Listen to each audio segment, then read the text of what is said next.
अभिवादे अहमस्मि लता। अत्र भवतां स्वागतम् एतस्मिन् डीडी न्यूज़ वार्ता प्रसारणे। अथ प्रमुखाः वार्ताः।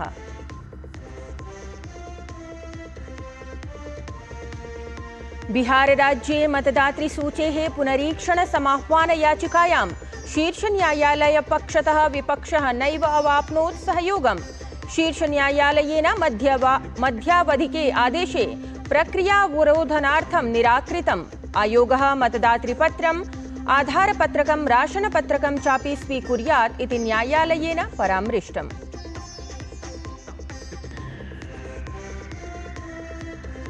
पञ्चदेशानां यात्रायाः अनन्तरं स्वदेशं प्रत्यागतः प्रधानमन्त्री नरेन्द्र मोदी। भाजपेति दलेन उक्तं प्रधानमन्त्रिणः नेतृत्वे विश्वे भारतस्य सम्माननम् अभिवृद्धम्। देशस्य विदेशनीतिः सर्वव्यापिनी संवृत्ता इति।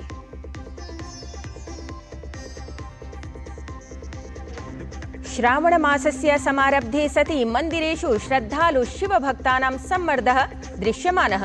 दिल्लीतः देवभूमिं यावत् गुञ्जायमाना हर हर महादेव इत्युद्घोषाः। कावडयात्रिणां सुविधायै सुरक्षायै च सर्वविधसज्जता क्रियमाणा।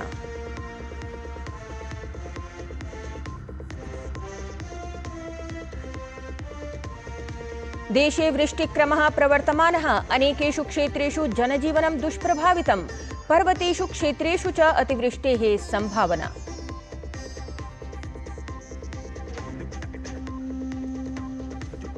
क्रीडावार्तायां लॉर्ड्स निकष स्पर्धायाः प्रथमे दिने स्पर्धावसानं यावत् इंग्लैंड दलेन चतुस्तोभानां हानिपुरस्सरं 150+ धावनाङ्काः समर्जिताः। नीतीश रेड्डी इत्यसौ एकस्मिन्नेव कन्दुकक्षेपचक्रे स्तोभद्वयस्य हानिम् अकरोत्। इदानीं वार्ताः विस्तरेण। बिहारराज्ये मतदातृसूच्याः विशेष पुनरीक्षण प्रक्रियायां गतदिने शीर्षन्यायालये वादश्रवणं सञ्जातम्। शीर्षन्यायालयेन निर्वाचनायोगः आदिष्टः यत् सः पुनरीक्षण प्रक्रियां सञ्चालयेत्, परं सप्ताहाभ्यन्तरे उत्तरमपि प्रदद्यात्। अवधानयोग्यं यत् अनेकदलैः आयोगस्य एतत् कार्याचरणम् आलक्ष्य समाह्वानं प्रस्तुतम् आसीत्, यस्य च अनन्तरम् उभावपि पक्षौ स्वतर्कान् शीर्षन्यायालयस्य समक्षम् उपस्थापितवन्तौ। वादश्रवणावधौ न्यायालयेन केचन परामर्शाः अपि सूचिताः। अथ एतदपि स्पष्टीकृतं यत् मतदातृसूचेः पुनरीक्षणम् आयोगस्य संवैधानिकं दायित्वम् अस्ति। एतस्मिन् च प्रकरणे अग्रिमं वादश्रवणं जुलै मासस्य 28 दिनाङ्के भविष्यति इत्यपि अस्ति अवधेयम्। भाजपेति दलेन प्रधानमन्त्रिणः नरेन्द्रमोदिनः पञ्चदेशानां यात्रा अत्यन्तम् उत्कृष्टा संसूचिता। भाजपेति दलस्य राष्ट्रिय प्रवक्ता अथ च सांसदः सुधांशुः त्रिवेदी उक्तवान् यत् विश्वस्मिन्नपि विश्वे भारतस्य सम्माननं प्रधानमन्त्रिणः नरेन्द्रमोदिनः नेतृत्वे अभिवृद्धमस्ति। असौ एतदपि संसूचितवान् यत् एतावता 27 देशानां सर्वोच्च नागरिकसम्माननं प्रधानमन्त्रिणा अवाप्तं, यद्धि देशवासिनां सम्मानम् अस्ति। प्रधानमन्त्री 17 देशानां सांसत्सदनेषु सम्बोधनमपि कृतवान्। अथ च प्रधानमन्त्रिणः मोदिनः नेतृत्वे भारतस्य विदेशनीतिः व्यापकतां समवाप्नोत् इति। प्रधानमंत्री श्री नरेंद्र मोदी जी अपनी एक सुदीर्घ विदेश यात्रा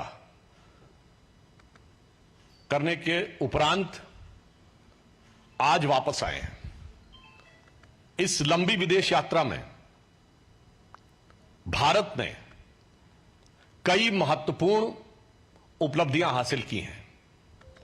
नंबर 1, आतंकवाद के विषय पर एक वैश्विक स्वीकार्यता प्रधानमंत्री जी के द्वारा अंतर्राष्ट्रीय मंच पर स्थापित हुई, जब ब्रिक्स शिखर सम्मेलन में आतंकवाद वाले विषय के ऊपर न सिर्फ सर्वसम्मति के साथ भारत के पक्ष का अनुमोदन हुआ, बल्कि प्रधानमंत्री जी ने बहुत स्पष्ट कहा कि आतंकवाद के पीड़ित और आतंकवाद के प्रायोजक को एक तराजू पर नहीं तौला जा सकता। एकः देशः एकं निर्वाचनम् इत्येतस्मिन् विषये योजनायां विचारं कर्तुं संघटितसंसदः संयुक्तसमितेः अग्रिममन्त्रणा अद्य आचरिता स्यात्।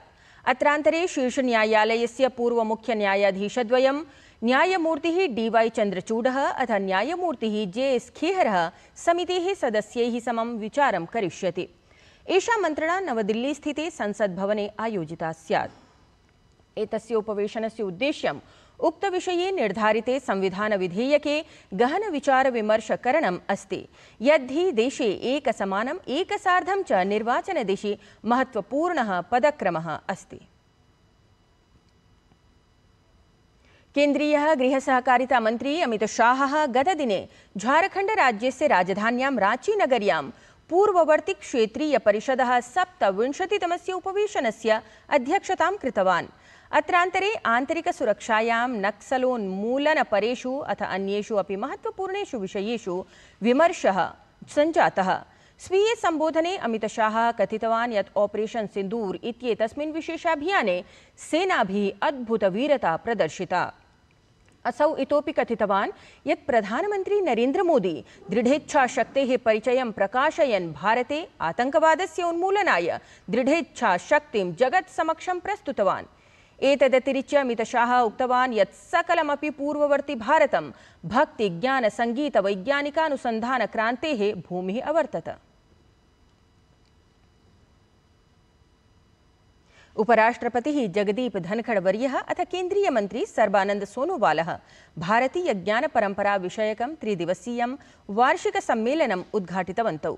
जवाहरलाल नेहरू विश्वविद्यालये आयोजितस्य 3-दिवसीयस्य सम्मेलनस्य उद्देश्यं भारतस्य पारम्परिक ज्ञानपरम्पराणां न केवलम् आधुनिकशिक्षाव्यवस्थायां समावेशनमस्ति, अपि तु नीतिनिर्माणक्रमे अथ वैश्विकविमर्शे अपि तासां प्रमुखतया स्थापनमस्ति।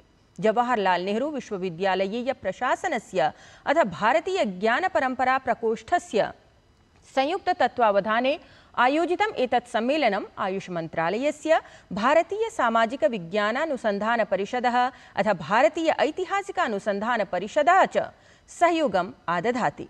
सम्मेलनं सम्बोधयन् उपराष्ट्रपतिः जगदीप धनखड़ वर्यः उक्तवान् यत् स्वातन्त्र्योत्तरकाले अपि केचन भारतीय ज्ञानपरम्पराः नष्टीकर्तुं कुचक्रं प्रवर्तितवन्तः इति।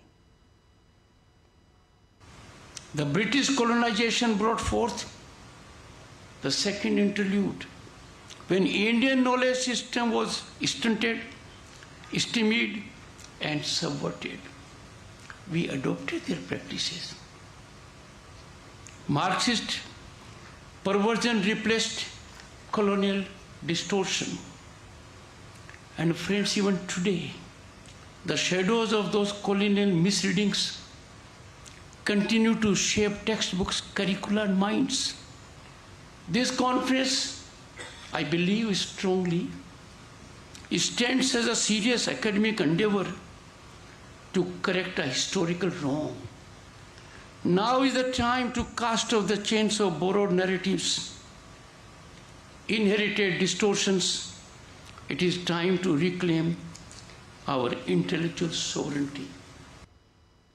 तत्रैव केन्द्रीयमन्त्री सर्बानन्द सोनोवालः अपि सम्मेलनं सम्बोधितवान्। असौ उक्तवान् यत् भारतीय ज्ञानपरम्परा अस्माकीनां मानसिकपरतन्त्रतां नूनम् अपाकुर्यात्। In a sense, from production to protections of generated knowledge, and over a period due to the constant colonial onslaught, knowledge output was put to a stop. Independence should have brought about a sense, but unfortunately, a heavy colonial mindset weighs upon our intellectual, academics, and educated Indians who continue to parrot the same understanding as the colonizers.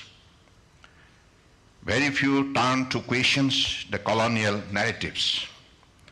Knowledge comes through 3 levels of mind: instinct, intellect and intuition. अग्रेसरामः। देशस्य अनेकेषु राज्येषु अतिवृष्ट्या जनजीवनं दुष्प्रभावितं जायमानमस्ति। ऋतुविभागेन उत्तरपश्चिमभागेषु आगामि दिनद्वयं यावत् इतोपि प्रचण्डवृष्टेः सञ्चेतना प्रकाशिता अस्ति। तत्रैव मध्यभारते अपि आगामि सप्ताहे अतिवृष्टेः सम्भावना अभिव्यक्ता अस्ति। ऋतुविभागानुसारं पूर्वोत्तरभारते अपि आगामि सप्ताहे वृष्टिः भवितुमर्हति।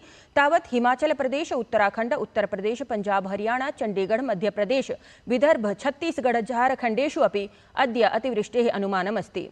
दिल्ल्यामपि अद्य मन्दवृष्टेः सम्भावना प्रकटिता अस्ति।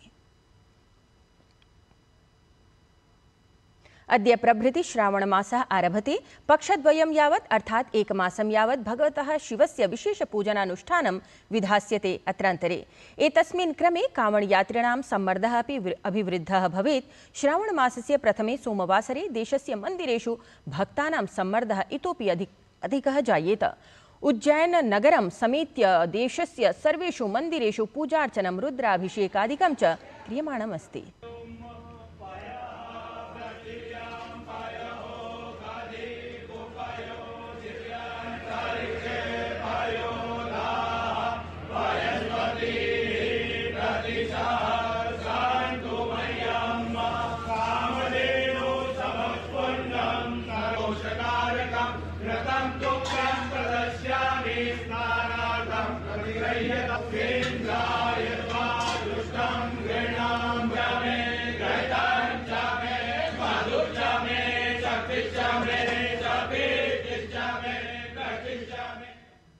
एतेन सहैव एतद्वार्ता संस्करणम् अधुना सम्पद्यते। अभिनववार्ताभिः सह पुनः उपस्थास्यामः। तावत् मङ्गलं भूयात्।